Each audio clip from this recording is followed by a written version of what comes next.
All right, these are for our notes for section 23-2. It's a continuation of what we took notes on yesterday. The first thing we're going to look at is a carboxyl group. And anytime we have the YL, what are we saying with that? We're adding on something to another base chain. So carboxyl group, that means we're attaching something, so therefore it is a what? You guys can say it. Substituted hydrocarbon. So what we're doing is, what would normally go next to this bond right here? A hydrogen, right? On a carbon, there'd be a hydrogen or another carbon. In this case, we're attaching this whole thing, not just one atom, but a whole thing. And it is called a carboxyl group. And how do we draw it in short? We can draw it this way, COOH. And what does this little dash mean? A single bond. It means a single bond, which is represented right here. To draw it fully out, we can have this example here where you have, what would it be if it was just one carbon? One carbon is meth. Two carbons is F, right? So this is an acid that has two carbons. So we're going to call it F, and then and acids end in ic, like hydrochloric acid, nitric acid. So this is ethanoic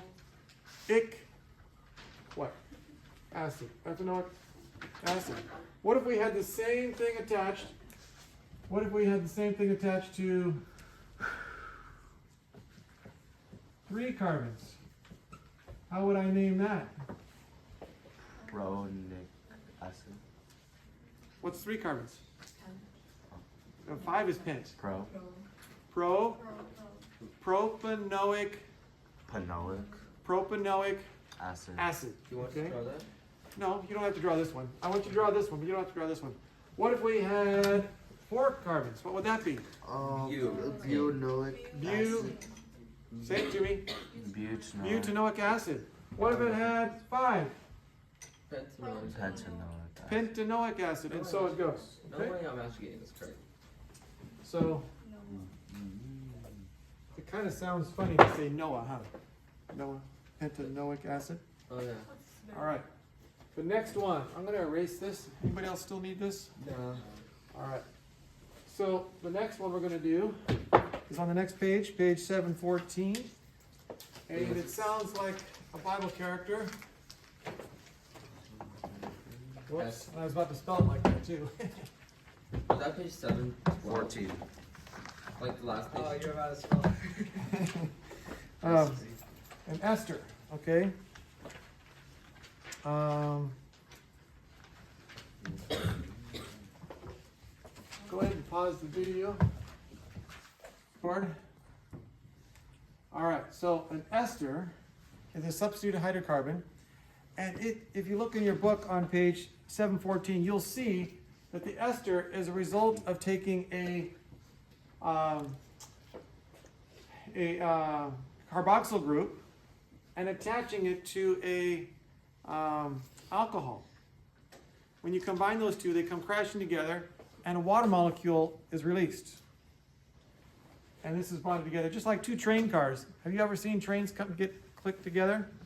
They come together and click, and they're joined. That's what's going on here. You have 2 different kinds of molecules come together and click and form this new compound with the water coming out of the reaction. You can see that on page 714. This is pronounced Esther. It's different than how you would maybe spell somebody's name, like Queen Esther in the Bible, but it is an Esther. And it's also interesting to note that esters most of the time smell good. Yeah, they do. If you look in your book, they have some examples there at the bottom of the page. You see that? Maybe you have candy and so forth. You say, oh, that is watermelon flavor or banana flavor or whatever flavor. Maybe the scratch and sniff stickers. Oh, I love this. Okay, how do you think they make those scratch and sniff stickers? Ester. They make some esters, and they put esters on the stickers, and you scratch and you go, esters smell good. And you could it might help you to think about it that Esther is the name of a girl, right? And don't girls smell good? Generally, Depends. yeah, girls smell good. Depends. And so we can remember that esters smell good because girls smell good, right? And so you can get the banana smell. What else do they have here? Apricots, apples, oranges. And it's just by changing that ester a little bit, we get a little different smell in our nose. Did you know that most of the taste that you have for food is not in your mouth? It's in the. It's in your nose. I didn't know that. It's kind of sad that some people, especially with COVID, I know somebody because of having cancer treatment with what do you call that, chemo, destroyed their sense of smell. What is also getting destroyed then as a result? Like your taste buds. You can't enjoy your food as much because you don't get that smell. And we love that smell. Even though we're not eating with our nose has a lot to do with what we want to eat. Okay, next one. Number 3. This is across the page on page 715. Amin. 7:15. Amin. All right, Angus, pause that video. All right, lamine is another substituted hydrocarbon. What does substituted mean? It's in place of Something else. hydrogen, okay? It gets in place of a hydrogen. And what does this little dash mean? Single Bonded. bond. It's a bond to NH2. So this is getting attached to something. And we can put that to all different kinds of hydrocarbons. The next one we're going to look at is, this is called mercaptans. Captain. Yeah, mercaptans. Mercaptans. Oh, mercaptans. Like Yeah, mercaptans. I'm like, where? Okay, it is also a, what do these little lines mean? Ditto, so it means whatever's about the substitute hydrocarbon. And these guys, whoops, this is a dash SH, let's see, SH, right? Yeah. And what is special about mercaptans? Well, what did you remember about esters? They smell good. They smell good. These don't smell bad. Guess what? Mercaptans Smell even bad. better. smell bad. Oh. Okay. Mercaptans, there's a chemical that is in the category of mercaptans that is known in the Guinness Book of World Records as the stinkiest substance. Fly, that one fly. And which animal can you think of that makes the stinkiest substance? Skunk. Okay. The smell that a skunk makes that is unpleasant is in the category of mercaptans. So what has to be attached to that carbon molecule? SH. There's some SH on there, and it really stinks. Natural gas. So natural gas in itself does not stink. But about 100 years ago, a very sad story happened in Texas. Mm-hmm. One of the public schools there, they were near a gas well. They were pumping oil out of, and the methane coming out of it was just getting wasted. So they actually took the gas and they pumped it into the school, and they used it to heat the school. Smart, right? Big brain. So Big green ones, that's right. it was good. It was smart, and they're getting basically free heat. Well, the lines went underneath the floor of the school, and there was an explosion. There was a lot of gas. In fact, so much gas all over the school, but nobody could Breathe. smell it. They didn't smell it because methane has no smell. I think 300 students and teachers died in that explosion. Whoa, 300 people died. And they were walking and breathing the gas, and they did not know it. So everybody Rest in scratched peace, their heads. guys. How could we avoid this mistake in the future? Don't ever do that again. Wait, so how did it explode? Well, there was a lot of methane and mixed with oxygen in the air, and you get a spark, and all it takes is a little spark, and then boom. This still happens today. In the news so far this fall, I have seen in the news 3 houses on national news that have blown up that they have on video. Those are just the ones they catch on video that they go, whoa, that was cool to watch. Sad that 2 people died in that. But it's amazing to watch a house just completely blow Right. up. It still happens today. But it happens a lot less. What's the reason, Troy? Or what are you gonna say? Because of safety valves and stuff like that. Well, Cut no. off the gas from going in the air. I mean, the safety valves are good. In fact, There was, I think, a student at MBA many years ago, probably 40 years ago, that invented a gas valve that will shut off in an earthquake.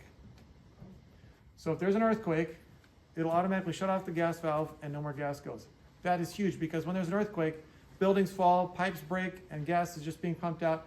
And so a lot of times, like in San Francisco and so forth, when there's an earthquake, the bigger damage is the fire that comes afterwards because all this gas is coming out and there's some sparks and boom.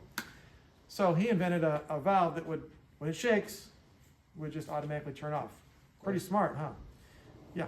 When I was in New York, like at Times Square, like I saw like steam coming out of the ground. Like, what was that from? Because they have heat going through tunnels underneath the ground, and so yeah, there's some steam that comes out of that. That's not, Is that like probably yes. like from the subway? Could be, I don't know. Yes, Troy.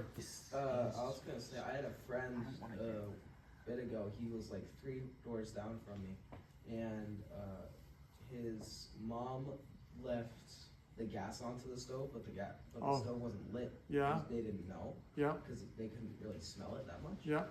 and it caused their house to burn down. No. It was crazy. So, yes.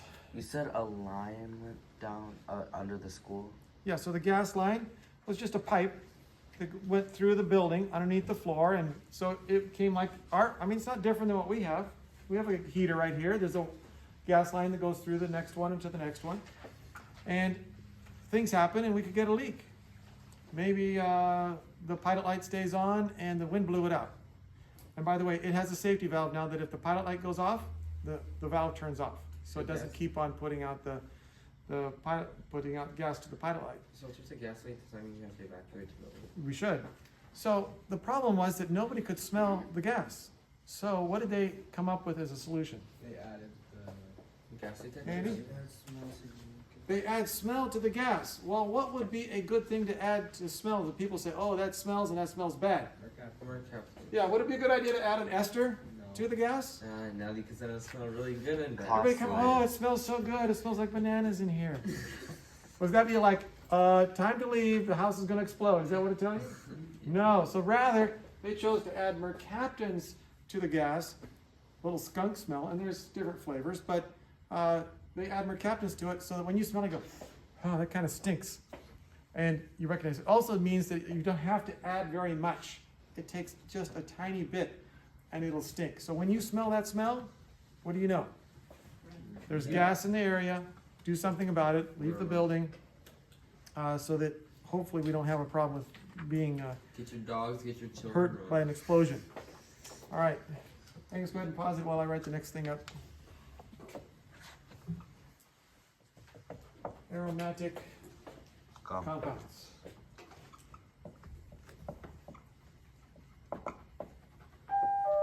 All right, hold on 1 second, get that one. Those are ones that have benzene. Benzene. Since it's aromatic, what does that word aromatic mean? Something in the air. Something in the air. It means that you can smell it. These are things that often you can smell. Wait, is aromatic compound another substituted hydrocarbon? It is. Would benzene be a ester or a mercaptan? Neither one. Neither one. Do you It want to is. know? Remember what benzene was? Oh yeah. Benzene was this guy. Yeah. Should I pause it? Yes, you can pause it. Thank you. So does